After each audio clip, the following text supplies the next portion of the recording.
Ngopi dulu, pagi-pagi enak banget ngopi. Hai guys, ketemu lagi bersama dengan gue di Jaluhur. Kebetulan nih di luar lagi mendung banget. Gimana kabar kalian? Baik-baik aja. Dan buat kalian yang masih suka motret, gimana? Apakah kalian terdampak sih sama pandemi kali ini? Dan di video kali ini gue mau bercerita sedikit ke kalian, yaitu kenapa gue sampai saat ini itu gue masih belum menggunakan kamera mirrorless. Oke, mungkin di suatu sisi memang kamera yang aku pakai sekarang ini 5D Mark IV masih cukup, tapi sebenarnya ada beberapa pertimbangan kenapa aku masih belum mau berpindah ke mirrorless dan kenapa aku udah mulai tertarik nih dengan mirrorless. Nah, untuk tahu detailnya gimana, langsung kita mulai aja. Intro dulu tapi.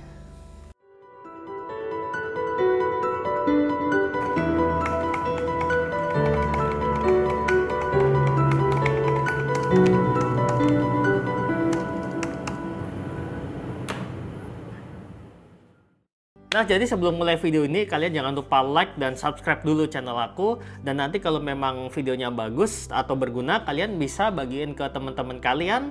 Dan selamat menyaksikan. Nah, kamera mirrorless itu sebenarnya udah bukan hal yang baru lagi guys. Dan baru ngetren akhir-akhir ini itu di Indonesia, kalau kita lihat itu baru sekitar tahun 2013. Kalau nggak salah waktu itu masih zaman-zamannya Sony Alpha, Sony A7, dan ada juga kayak Panasonic GH seperti itu, dan itu kamera yang cukup ngetren pada zamannya, terutama sih di kalangan videographer ya. Dan kalau kita tarik mundur lagi ke belakang, sebenarnya mirrorless itu udah ada sejak zaman mungkin tahun 2000-an itu juga udah ada guys. Maksudnya kayak developmentnya, pengembangannya itu udah ada. Tapi ya mungkin karena mereka itu masih uji coba barang, dan Canon, Nikon pun itu mereka juga sebenarnya bisa dibilang mereka nggak ketinggalan sih sama mirrorless. Tapi mereka terlambat untuk mengimplementasikan gitu kan kamera mirrorless dia ke kamera yang flagship. Flagship itu yang kamera yang mahal, yang high end-nya gitu. Karena kenapa? Biasanya kalau di media itu kan mereka lebih membahas ke kamera high end dibanding ke kamera entry level seperti itu. Terus sekarang gue juga mau cerita sedikit tentang apa itu sebenarnya kamera mirrorless. Nah, sebenarnya agak kompleks tapi gue akan menyingkatnya sedikit aja. Jadi sebenarnya kamera mirrorless itu kamera DSLR. Kalau kalian tahu, DSLR yang seperti ini itu kan dia memiliki mirror di dalamnya, ada kayak kaca gitu kan di dalamnya. Dan mirrorless itu sebenarnya kamera DSLR yang simpelnya lah itu yang diambil kacanya. Jadi ini kaca ini diambil, yaitu merupakan kamera mirrorless. Makanya kamera mirrorless itu bisa lebih kecil rata-rata karena dia tidak ada komponen kaca di dalamnya dan tidak ada komponen prisma di atas ini. Kalau di atas ini, nah ini biasanya tuh ada prismanya juga. Jadi selain lebih kecil dan lebih compact seperti itu. Jadi kalau dalam kamera DSLR itu kan lighting itu masuk ke kamera lalu dibaca sama focusing screen. Di situ ada prosesor dan lain-lain dan dibaca lalu ke mata kita. Nah, bedanya kalau kamera mirrorless karena nggak ada mirrornya, jadi kalau kalian buka lensanya itu langsung masuk ke sensor. Jadi karena langsung masuk ke sensor, bahasa Inggrisnya yaitu sensor read out seperti itu. Jadi kamera mirrorless itu bisa memiliki lebih banyak fitur guys, dan juga focusingnya biasa juga lebih akurat gitu kalau dibandingkan dengan kalian fokus pakai yang ngeker biasa pakai optical viewfinder itu. Nah, seperti itu. Terus kalau mau ditelaah lebih jauh lagi, sebenarnya kamera mirrorless itu nggak terbatas sama kayak Sony Alpha, Fuji atau Canon EOS R seperti itu. Bahkan handphone yang kalian punya pun ini tuh adalah kamera mirrorless karena yang ada mirrornya seperti itu. Jadi cara kerjanya itu sebenarnya sama aja kamera handphone dengan kamera mirrorless yang kalian punyai kayak gitu. Cuman dalam video ini gue mau batasin konteksnya, yaitu mirrorless yang interchangeable lens. Jadi mirrorless yang bisa diganti lensanya sama seperti kamera DSLR supaya kita lebih apple to apple. Nah, sebelum aku bicara tentang dua hal kenapa gue masih belum memilih kamera mirrorless untuk bekerja, Gua mau kasih tahu ke kalian sedikit background aku, yaitu gua itu pengguna kamera Canon mulai dari 1000D, 450, 500, 600D, 7D, 6D dan 5D Mark IV, 5D Mark III juga pernah coba seperti itu. Jadi dari dulu gue selalu menggunakan kamera DSLR, dan untuk pekerjaan yang gue lakuin, kenapa gue ceritain ini ke kalian, karena ini sangat relate banget kenapa gue belum memilih kamera mirrorless jadi kamera utama gue seperti itu. Untuk pekerjaan gue itu mostly adalah foto wedding, foto event, terkadang foto komersial juga yang membutuhkan megapiksel besar mungkin, terus butuh dicetak besar, dan tentunya pekerjaan yang beragam itu mempengaruhi keputusan aku. Terus kalau kita sebenarnya bicara juga ya tentang hasil dari kamera mirrorless atau kamera SLR itu bagus yang mana, sebenarnya hasil dari kedua kamera itu sama aja guys. Kenapa? Lawong sensornya aja sama gitu loh, sensornya sama, terus prosesornya juga sama, cara kerjanya juga kurang lebih nggak beda jauh seperti itu. Jadi kalau dari segi pure hasil, kamera SLR sama mirrorless itu sama aja guys gitu. Kalian mau foto orang gitu, foto pakai kamera mirrorless dan SLR sama aja, karena yaitu tergantung ukuran sensor, lensa dan lain-lain seperti itu, dan pemilihannya. Nah terus sekarang gue mau masuk untuk alasan pertama kenapa gue belum pilih mirrorless.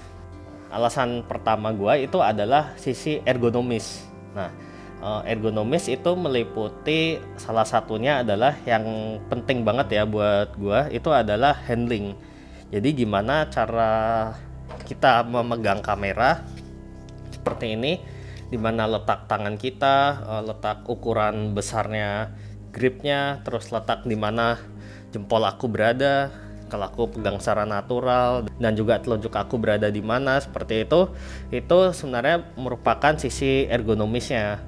Dan gue juga masih belum menggunakan kamera mirrorless, karena mirrorless itu kan mempunyai kayak body kamera itu kan yang kecil. Jadi karena body kameranya itu kecil, untuk pegangannya jadi kurang mantep menurut aku ya. Kenapa? Karena ya balik ke yang tadi lagi, gue banyak motret wedding event juga kan, yang kamera itu pasti akan gue pegang selama berjam-jam, kadang bisa setengah hari, kadang bisa sampai seharian 8 jam dengan lens yang berat seperti itu. Nah kalau kayak kamera mirrorless dengan bodi kecil terus motret dengan kamera 70-200 misal yang panjang atau yang gede kayak gitu-gitu kan, kayak jadi nggak balance gitu, kayak terlalu berat di depan sedangkan belakangnya itu terlalu kecil. Nah itu dari segi ergonomis yang gue juga masih belum terima, kamera mirrorless itu terlalu kecil.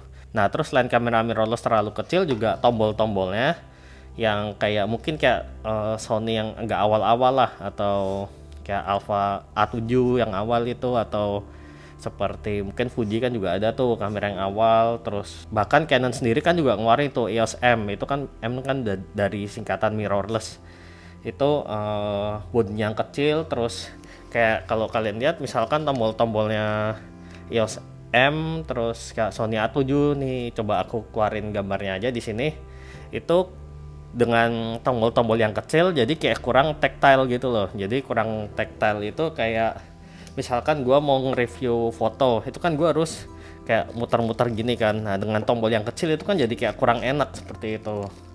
Terus habis itu mungkin belum ada tombol joysticknya, kayak kamera yang aku pakai ini 5D Mark IV itu awal-awal itu belum ada joysticknya. Terus mungkin tombolnya kan juga masih sedikit tuh kalau kita lihat kamera mirrorless dulu ya, itu tombolnya masih sedikit, jadi kadang kesusahan gitu kalau mau ngubah setting di tengah-tengah motret. Misalkan gue lagi motret event nih atau sport gitu, yang tiba-tiba orangnya ada di dalam ruangan terus keluar ruangan, itu kan cahayanya dari gelap menuju ke terang seperti itu. Terus dia melakukan gerakan tiba-tiba yang gue harus mengubah fokusnya dari one shot menjadi servo. Terus habis itu white balance-nya juga yang kadang berubah-berubah. Nah itu dengan kalau aku masih pakai kamera SLR itu kan banyak tombolnya, jadi ibaratnya gue bisa mengubah settingan gue tanpa harus masuk ke menu yang ada di kamera. Misalkan gue lagi motret terus gue lagi mau ngubah settingan, gue tinggal